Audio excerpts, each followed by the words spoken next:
ముందుగా మాట్లాడే ముందు వాళ్ళంతా పేడ్ ఆర్టిస్టులు అని చెప్పేసి ఎవరైతే అంటారో వాళ్ళ ముఖాలు పలుగుతాయి. ఎందుకంటే ఇది మా ఆవేదన, మా ఆక్రోశం.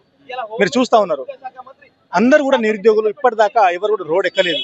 అయితే వాళ్ళు ఏమనుకున్నారంటే మనకు జూన్ 2న తెలంగాణ ఫార్మేషన్ డే కాబట్టి ఆ సెంటిమెంట్ తోనైనా ఒక 20,000 ఉద్యోగాలు, 50,000 ఉద్యోగాలు, 1,00,000 ఉద్యోగాలు విడుదల చేస్తున్నారని చెప్పేసి అందరూ కూడా ఎదురు చూస్తారు. ఈ విషయం అందరూ కూడా తెలుసు, మీడియా మిత్రులు కూడా దీన్ని గమనించాలి.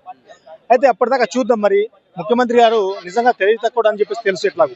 కానీ తెలంగాణ ఫార్మేషన్ అయితే ఖచ్చితంగా ఎంతో కొంత ఉద్యోగాలు ఇస్తారని చెప్పేసి అందరూ అనుకుంటే నిజంగానే నోటిఫికేషన్ వచ్చాయి. ఓన్లీ 3 మాత్రమే వచ్చినాయి. అవేంటి, బీటెక్ లో ఎవరైతే టెక్నికల్ కోర్స్ చేశారో నార్మల్ స్పెసిఫిక్ గా వాళ్ళకి ఇచ్చారు, ఒక 290 ఉద్యోగాలు మాత్రమే ఇచ్చారు ఏడబ్ల్యూ వాళ్ళకి.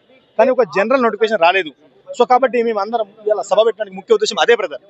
మేము ఏదైతే ఈ ఎస్ఐ అండ్ కానిస్టేబుల్ లో ముఖ్యంగా ఒక 20,000 పైచుకు ఖాళీలు ఉన్నప్పటికీ ఎవరు డీజీపీ సివి ఆనంద్ గారే చెప్పారు 19,000 ఖాళీలు ఉన్నాయని చెప్పేసి. కానీ మళ్ళీ వాళ్ళు ఏమన్నారంటే మొన్న ఒక వారం కిందట 5,000తో మాత్రమే పోలీసు ఆస్పిరెంట్స్ కి మేము నోటిఫికేషన్ ఇస్తున్నాము, దాని తర్వాత దశల వారీగా ఇస్తామని చెప్పేసి అన్నారు. అంటే ఏం మాట్లాడుతున్నారు, కొంచెం మన సెన్స్ ఉండాలి కదా. ఎందుకు అంటే మన తెలంగాణ రాష్ట్రంలో నిరుద్యోగులు లేరానా? 30 లక్షల మంది నిరుద్యోగులు ఉన్నారు కదా. మరి 30 లక్షల మంది నిరుద్యోగులు ఉన్నప్పుడు మళ్ళీ 20,000 ఖాళీలు ఉన్నప్పుడు నువ్వు 5,000తో ఎట్లా నింపిస్తావు? కొంచెం అసలు నీకు సెన్స్ ఆఫ్ హ్యూమర్ ఉందని చెప్పేసి అంటున్నా. సో ఒక్కసారిగా ఈ లక్షల ఉద్యోగాలు ఉన్నప్పటికీ ఎందుకు మీరు అరాకొరా ఇస్తున్నారు?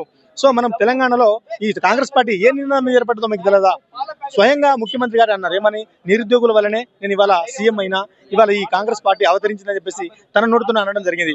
అతను మేనిఫెస్టోలో కూడా పెట్టిన విధంగా 100 రోజుల్లోనే, తొలి 100 రోజుల్లోనే 2 లక్షల ఉద్యోగాలు ఇస్తామని చెప్పేసి. సో ఇవన్నీ ఇవ్వట్లే వాళ్ళు కాబట్టి మేము ఇలా ఈ సభలు, ఈ కార్యక్రమాలు, ఈ రోడ్ ర్యాలీ మేము చేయడం జరుగుతుంది.